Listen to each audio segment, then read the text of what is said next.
You know, it can get pretty confusing to figure out what to use when you're applying your makeup. So Lindsay's going to walk us through different options when you're applying based on what you're putting on your face, right? Exactly, and I think a lot of us out there use our fingers. Yeah. I think that's just natural.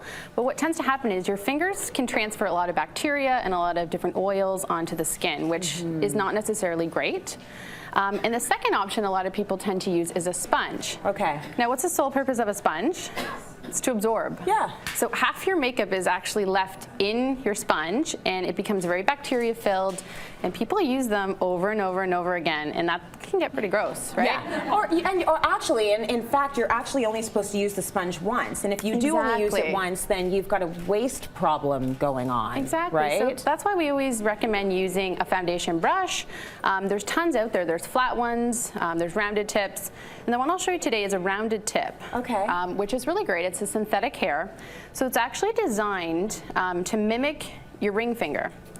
So it's shaped so it can get inside every kind of nook and cranny. Because it would be your ring finger that you would. Exactly. You're supposed we to tend use to if you naturally, are using your fingers. use our fingers and kind of blot it around the skin. Yeah. So being rounded tip and dual ended, it's a really great way to actually apply your makeup. What does the other end do? The other end is also rounded, designed for concealer.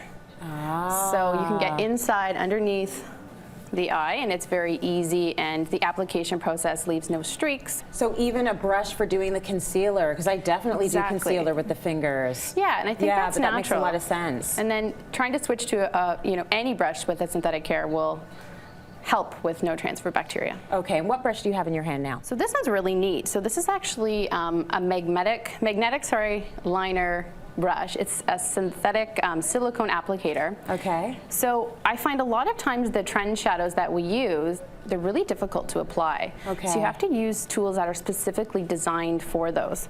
So if you feel it or you see it, it is silicone, so it's not hair. It's kind of deceiving when you first look. So I'll show you really quick when you apply a trend shadow, and metals are very popular right now.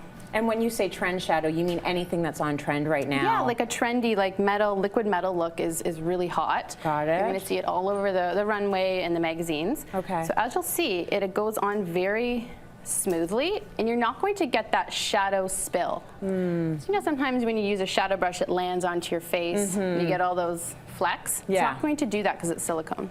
Okay, Yeah. good stuff. I like that.